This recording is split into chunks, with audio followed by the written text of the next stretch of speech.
Once around the park, James, and don't spare the horses.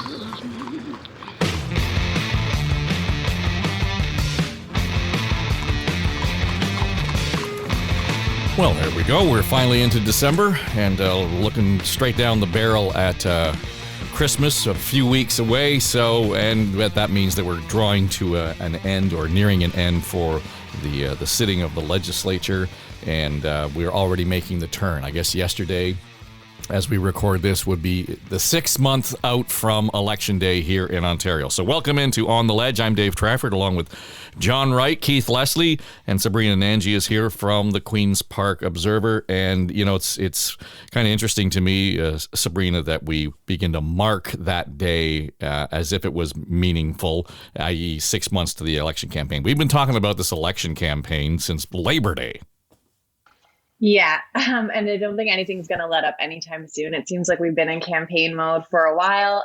Things are not letting up this week. We saw a bunch of fundraising pushes from all the parties. They're trying to get their year-end money in the bank. Election campaigns aren't cheap, of course, and so more money gives you more resources to, run campaign ads, do community outreach, that kind of thing. We're seeing, a big Auditor General's report and some spin around that. No government has ever looked good in an Auditor General's report, and this was none different. One of my colleagues likes to call it a phone book of fail. Christmas for Critics is another one. So there's lots to sift through in that. I think I'll still actually be reading those thousands of pages this weekend. This is all happening against the backdrop of Omicron and COVID, and accelerated booster shots seems to be the way that the Ford government is going to tackle that before heading into lockdown. So it feels a bit touch and go right now. But 2022 seems to be top of mind for everybody at Queen's Park. But I guess, Keith, the key to all of this, and as Sabrina lays it out, there's actually going to be something to debate and talk about, and this government is quite prepared to run on its record. They think they have a good one. Other people think it's a horrible record. And it depends who you want to look at, I guess. Sabrina mentioned the Auditor General's report, Christmas for Critics. We always did like the early December report from the Auditor General. My criticism of that report is she does something like 11 to 14 value for money audits, and they're all in this one massive report, or sometimes it's a series of documents. Give us one a month. And so that each gets the attention they actually deserve, because there's some serious things in there. For example, the $210 million that was went out to businesses that just were not eligible for that money. That's a stunning amount. And then those that were eligible, this is pandemic relief money, and those that were eligible for it, 46% of them got more money than they lost. So this, the government's defense is, bad math. They don't believe the Auditor General's math. She's doing it wrong. And of course, it was a big hurry to get this money out. Well, it wasn't really a big hurry. This money didn't go out until January of this year, well into this. So this could have been planned out a lot earlier. So there's other things in that report, of course, that are quite shocking in itself. The government wrote off that $210 million in overpayment. Come on, why? You're going after little individuals. It's just crazy. But to the positive side that we're looking at, we are into the booster shots, and we are into the kids, and the kids are really getting vaccinated at a quick rate. So this is very positive stuff. All of this will, of course, absolutely play into the election 6 months from now. It's full on into the election campaign mode. That's what they're all thinking about. The FAO also come out with a really damning report, I thought, where the Tories had underspent hundreds of millions of dollars on welfare, on disability support payments, and of all things, underspent again on autism as the waiting list grew by tens of thousands more kids. John, just on the Auditor General, I do want to get back to the welfare cuts, but the question around the Auditor General's report, we make noise about this every time the Auditor General puts the report down on the table, and quite frankly, next to nothing gets accomplished by doing so. And I had to laugh because every time I hear the government now argue with the Auditor General, I do recall my discussion with Vic Fedeli before he was in government saying, listen, every time the Auditor General puts a report on the table, we take it seriously. We have to abide by the recommendations of the Auditor General. That was the voice in opposition. So I don't know why we go through this dog and pony show with an AG all the time, because on the one hand, they get ignored. On the other hand, if you are the subject of one of these inquiries, it's almost a full-time division of your department that has to cater to all of the inquiry and all of the requests for documents. I just find it's fundamentally a waste of time, except for some great headlines for the media. I fundamentally agree from a political point of view with you. Try and remember the government announcements right now, 6 months ago. Okay? Can you remember them? What they were? I don't know. I can't. I can't remember stuff at my age from 48 hours ago. The reality is that this stuff is coming out, and it's just lying flat because everybody else is concerned about a variant of, the COVID virus. They're worried about a whole bunch of other things in their lives. They hear it, and it's just noise. And I do think that those of us who are a little older than some of the younger audiences who follow Queen's Park can remember when an Auditor General's report, either federally or provincially, was so damning to a political career and to a government that you actually had resignations. Like I can recall it thundering across, 3 television screens, because that's all we had. And we only had, newspapers, a few of them that, the Telegram, the Star, the Sun, eventually, like all of these things. But it was a very contained universe with very little noise. It just went in and it thundered. The Auditor General's report has to compete now with everything from Twitter to, every internet explosion that goes on during the day. You can be reading a headline in the morning and be blown off by 1 o'clock in the afternoon on something internationally. And I think that the weight of what the Auditor General says nowadays is lost in the wisp of information, just gone within no time. Well, she also had to compete, sorry to interrupt, John, but she also had to compete with the Premier, who decided to hold an off-site news conference at exactly the same time with no remote availability for the media. The government deliberately competes with it. Well, wouldn't I? I mean, honestly, if I knew that she was going to come out with stuff, wouldn't I hold a press conference at the same time? Do you think I want to give her a stage? I mean, she made herself a pretty political character at the beginning of the outset of this pandemic. She holds a news conference and basically slams the government for saying, "Oh, you didn't know that this was coming." And we talked about that, and she lined herself right up as a political opponent. Now she's coming out and saying. And it federally, it's kind of like, within the first month, you didn't know what you were doing. You sent all that money all out there and you have no accountability for it. Well, go and talk to the federal government. Go and talk to every government in this country. And this is what I said before. I don't get exercised very much on this program, but I do on these points because looking in the rearview mirror and laying this stuff out, I go right to Dave's point. What the hell are you wasting your money on? I mean, I could say to her, what are you doing? I mean, everybody got money at that stage. The federal government has put it out to a whole bunch of people who had no responsibility in getting it. They're just going to write it off. You can go to every government across this country and get the same thing. You know what? The Auditor General wasted our money and our time for putting this report out. Go and do something that's worthwhile. And that way people will actually get things done. But I think that she's turned into this political in the rearview mirror person. And I don't blame the Premier for holding a press conference and blocking her out. If she wants to play that game, well, now I'd play it back. Well, and I guess it gets to Sabrina's point about having to wade through this tome of information. And quite frankly, good on you. I'm glad you're the one having to do that, Sabrina. But the point being, the media generally, the newsrooms generally, do not have the attention span or the resources or both to be able to do what you're doing. I mean, you're targeting on, that specific part because that's your bread and butter. But let's be frank. There's not a whole lot of media that's going to go that deeply into it and then report on it. And do we have the attention span as media consumers to really kind of dig in and get beyond the 140 characters in the Twitter account?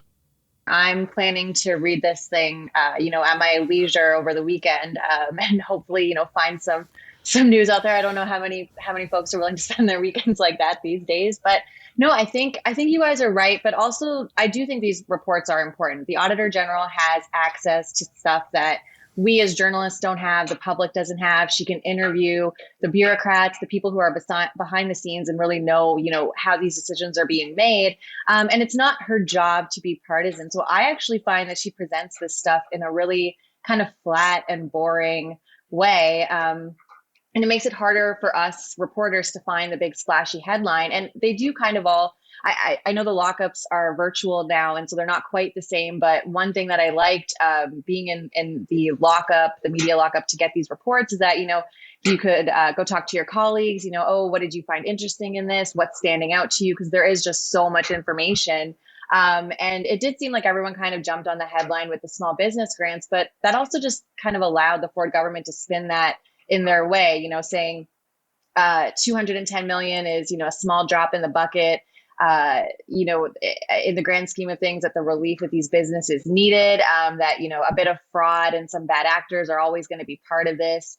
The ends kind of justified the means. They were trying to do this quickly. I know, there's been some dispute about the timing of it, but I think, it's really, the onus is on us journalists to kind of make it the big splashy headlines that can grab the public's attention, because there is a lot of important stuff in here. But I do think spacing it out would make all of our lives a little easier. And I think, having the environmental reports at least separately, now that office has that on its plate as well to dig into, at least, that was maybe a start to this whole thing. I just will say that the quiet time is coming up when the legislature doesn't sit. This is when I used to go back through those reports. In fact, it was like a slow August day that I dug out some environmental report, and I said, was there something there about water? And that's where I found out that Nestle was paying $3.25 for 1 million liters of water.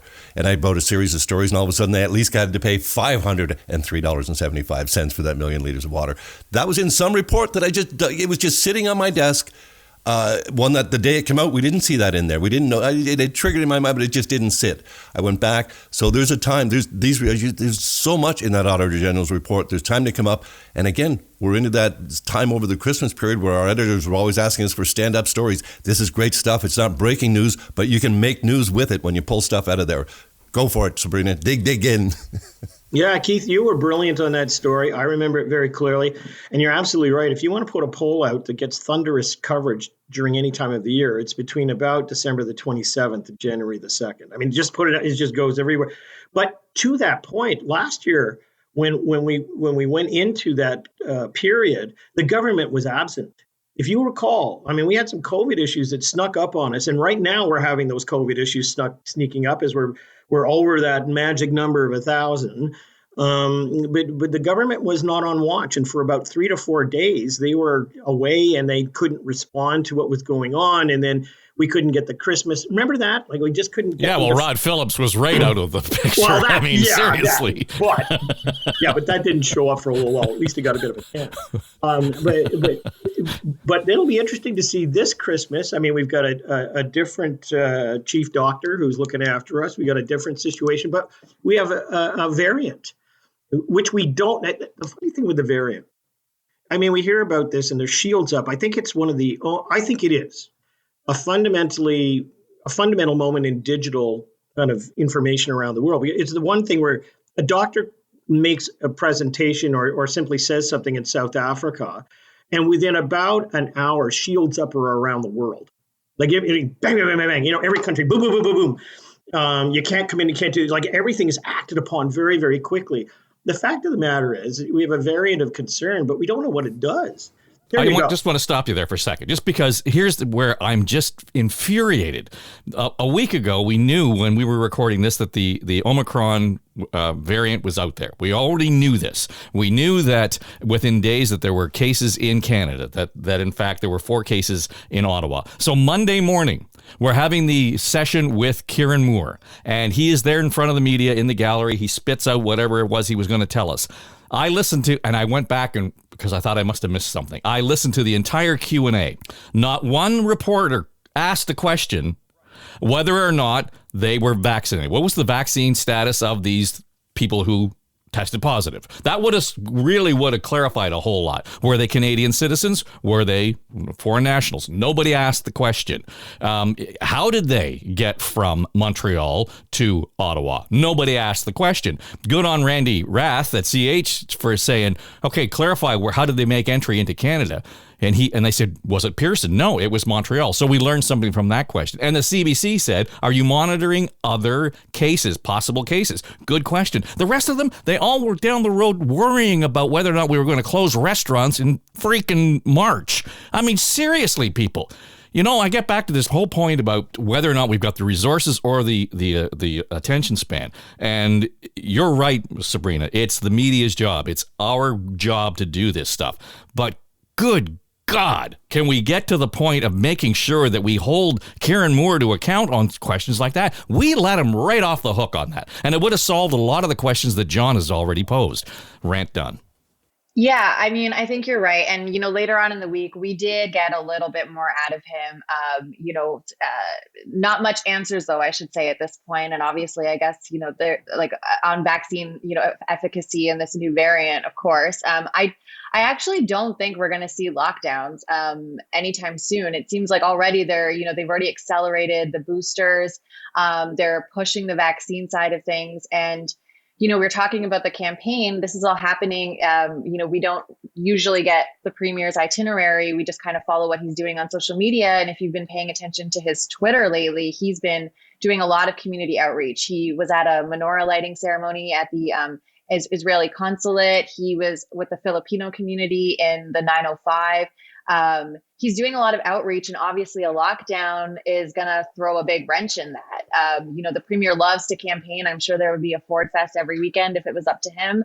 Obviously this is a potential setback to that. So I think we're going to see a lot more pushing for vaccinations, reminding people about public health measures, that type of thing before we see any lockdowns. But, things might get worse before they get better, especially with the holidays coming up. So let's just go loop back on the other two issues, the autism cuts and the Ontario Works cuts. And, Keith, I think they're both unconscionable. But quite frankly, they're off the radar for most people. They will not have any kind of ripple effect on this campaign, as much and all as they should. And we all are a little bit to blame here. I mean, I realize the media is covering this story, but we as consumers of that media, doesn't really bother me. We look at, people who are accepting welfare as somehow entitled. I mean, I did a whole series with the folks at Daily Bread Food Bank on the poverty reduction mission. And the hoop, and I'm paying attention, the hoops that these folks have to go through to get their benefit is extraordinary. I mean, it's just incredible. Poverty costs us $33 billion a year in this province. To cut those benefits and cut that for both welfare and autism, unconscionable. It's simply unbelievable. And quite frankly, the common thread seems to be children in need that are getting less funding than they did the year before in the middle of a pandemic. Why? What on earth is going on here? It just seems cruel and heartless, quite frankly. And to watch the autism list grow by tens of thousands of dollars while you're underspending from the previous year by hundreds of millions, I truly don't understand that. I mean, I know they're trying to develop a new system, but since they came in and blew up the old system 3.5 years ago, it's just been a disaster. And parents and everyone advocates will tell you that it's those early years that they really need to get that intensive therapy, that IBI or ABA therapy. Otherwise, they're always playing catch up and it never works. This is I don't understand this. I really don't. Why they can't get more money out and get more children the services they need. As for the people trying to survive on disability supports, okay, if you want to somehow say welfare people are entitled and you get a job, well, okay, that's your attitude. But let's talk about the people that are relying on disability supports for surviving. Less than $500 a month is allocated for your living accommodations. Really? Mm-hmm. Okay. How's that work for you? What garage are you going to live in? All of these things is just incredible. And as you pointed out, Dave, off the top, poverty itself is costing the economy $33 billion a year, something like this. Yep. So little bits more. They have made some minor steps. They've stopped clawing back any extra income or some degree of the extra income that people on ODSP and welfare can make. But for the most part, these people are just struggling so much every month. A missed payment means they're going without groceries, for goodness sakes. Come on, if we can raise these rates, we can lift these people out of poverty, make life a massive difference for them. I mean, we've raised the minimum wage let's look at this group. It so desperately needs an increase, not to see them go under. All I can do is rant and rave about the cruelty of this. I don't understand how it happened. I mean, I know it was a pandemic and people, they qualified for CERP. No, they didn't. They didn't get that. These are people struggling. They were struggling before the pandemic. They're struggling even more in the pandemic. And somehow this government manages to spend hundreds of millions of dollars less on the most vulnerable, many of whom are children.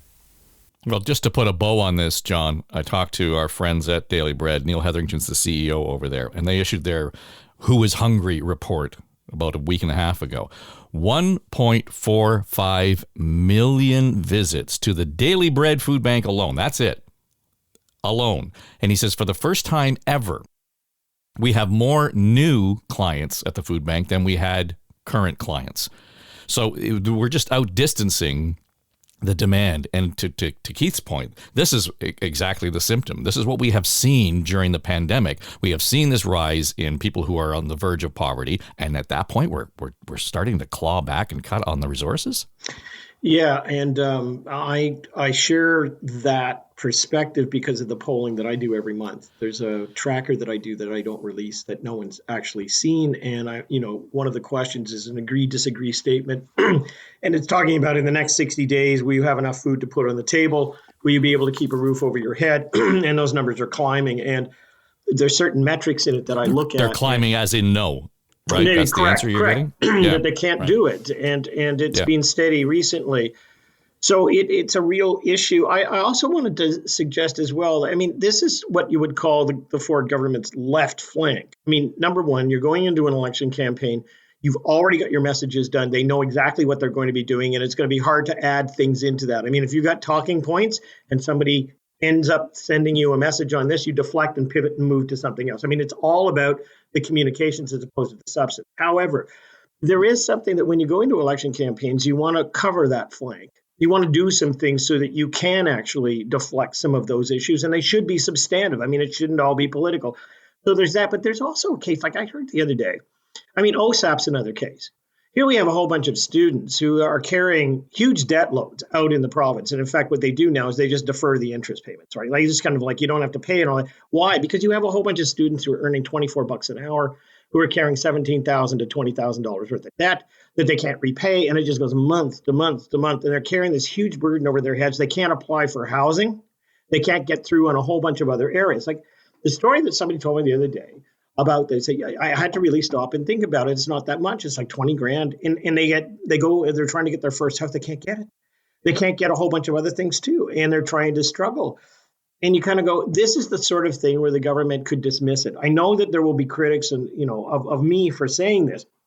Why if the government gives out this money that they would just give it away, get the students to pay it back? Who do they think they are? Privileged, blah, blah, blah. The Ford government just gave away billions of dollars that went to businesses and everybody else out there. And yet we got struggling students who are trying to get their first house, to get credit, to get into the economy. And it's a snap of a finger. So I bring this back to the political campaign, though. That's the lens that we talk about here. And so the autism issue ain't going to happen. I mean, the only thing that's going to happen there is on maybe the campaign trail where you get a bunch of parents showing up and it distracts from whatever there is. That is, even if there is going to be television cameras out in the open and not in some studio. Number two, the welfare issue. Yeah, the government can be criticized for that, for being cold and heartless, and especially, at certain times during the year. But they've got to cover that flank somehow. I agree with you, Keith. The government has a responsibility, and they should be doing this, and it can play into the narrative. But they can also do some other things for young people in this province, because it's about, I find that it's about the proportion of who they're giving the money to.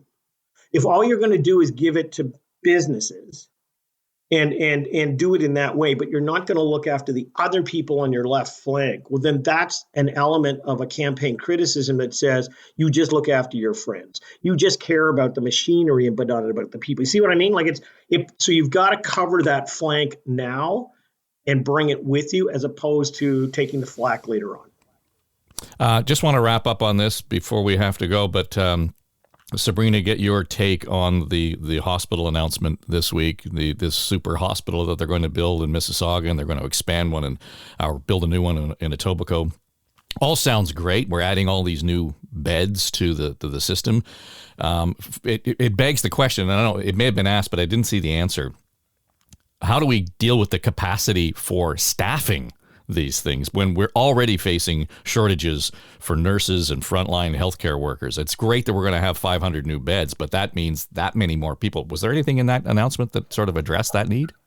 Nothing new that stood out to me on that issue, but that is always something that comes up whenever they are announcing new beds, which, always sounds great. It's a big splashy announcement, and it certainly was that, at the same time as the Auditor General's report. We had, Bonnie Crombie, Mississauga Mayor, Hazel McCallion was up there. She got a laugh. All of the 905 MPPs were there. It was a really big splashy campaign style event. And of course, more hospital beds always sounds great, but there's not enough nurses or staff to man those beds essentially. And, we have seen these small incremental policy moves from the PCs before, personal support workers, for instance, in long-term care, giving these grants, and incentives for training, that type of thing. But what I'm hearing from nurses and the unions on the labor side of things is that, that's not going to cut it. It's really not enough. There needs to be more done. And obviously this is all being exacerbated because of COVID right now. But the premier just seemed to be barreling through, it's a good news announcement to him. I think that we're going to see that that's not going to slow down at all. There's going to be tons of infrastructure announcements, a lot of re-announcements from this mini budget, a lot of funding announcements coming through. Obviously, the FAO report showed that they had held back some spending. So maybe we're going to see some of that being allocated, announced now, just in time for the campaign. And I guess I would just add that this could be an opportunity for the opposition parties to really get in there and rally behind some of these folks, especially on the autism side of things. I mean, Keith, you were mentioning, the support for your tweets and everything. Like even anytime I'm writing about autism issues, like those, the issues of those newsletters are shared like thousands of times. Like there's so many eyes on it. And the NDP put out a statement about, the autism funding. They did have a splashy campaign promise about raising the minimum wage to $20 by 2026 this week. But I don't know if that's enough to rally voters to them more so than the Liberals or get people excited. So I think, this might be a missed opportunity. I'm hoping to see more from the opposition parties on this too. Well, the Liberal Party doesn't have any currency with the autism families. No. Let's face it. No, that's seriously. right. They've got too much baggage there. A pox on all your houses. And to John's point about, I was going to say, to your point about countering announcements, they're going to do the same with the long-term care. They're quietly announcing basically that they're privatizing 30,000 beds that the public's going to build, that the private sector is going to make the profits off of. And they're going to make announcements every day about a new long-term care home being built somewhere. Rod Phillips is just out every day. So they're going to counter the negative. They've got the positive all lined up, and that we're building new homes. The fact that we're going to build them on public money and then turn them over to the private sector is that this is the time to get the private sector out. These are 30-year contracts. This is the time to get the private sector out. That should be a campaign issue. But I suspect with their daily announcements about your local long-term care home getting built or rebuilt, that will diffuse that issue for the Tories. Well, no, you're right. Just to jump in quickly, the NDP are against for-profit care, and they're not really doing. It's like the advocates, like the Ontario Health Coalition, that I'm hearing from more than the NDP about this issue, and they're doing a really good job, the Health Coalition, of pointing out that we're giving these beds to the same companies that were basically running homes that were more deadly for residents during the pandemic. So, I think the NDP has kind of dropped the ball on this one a little bit. And maybe what we should do in one of our podcasts, actually look at the opposition parties a little bit closer. I mean, I think we didn't talk about the $20 minimum wage, but I think it's a vote killer. I absolutely handed the government a gift. I can understand where they're coming from and why they did it. And they say that it's spread out over the number of years, and I've read all the economics, I've read blah, blah, blah. But I mean, I think they handed the government a vote killer right there. And we should take a look at some of that stuff, even on the autism file, for all of its substantive merit that we've talked about on this program. It's never going to be fulfilled. It just won't. I mean, there's just too much, money that's going to go. I think that the public just hears it now as a constant ring. I don't know whether it's taking anything away from the government. The only thing I would say on that file is, who's the minister on the file? I mean, Fullerton? okay, I've said enough on that. Exactly. It may be that it's more about the minister than the substance of the actual issue. And maybe we should look at it and it ties into what we talked about the last podcast. I mean, if I were the opposition party, I'd be targeting a few of these people. That's missing from the field of battle Completely. as well. So, Well, the NDP completely. have already called for her resignation back when she was on long-term care, but they do that all the time. I feel like when you call for a minister's resignation, you need to play that. You need to play that right. You can only do it so many times. They've done it quite a bit. So I don't know if I completely agree with you there, John. But. All right, so let's just put a pin in this right now. Let's just not do the show before the show, because I think we're going to want to do this next week. Okay. At the end of the session, let's just really kind of comb through this, because I think we're hitting on some important stuff here. And typically weekly we get accused of either loving the government or bashing the government, but we rarely get a comment about putting some context around the opposition. And I think that's an important part of it. So we'll leave it there. This is On the Ledge. It's the Ontario Politics Podcast. Sabrina and Angie here from the Queen's Park Observer. Keith Leslie, John Wright, I'm Dave Trafford, and this is an Eye Contact production.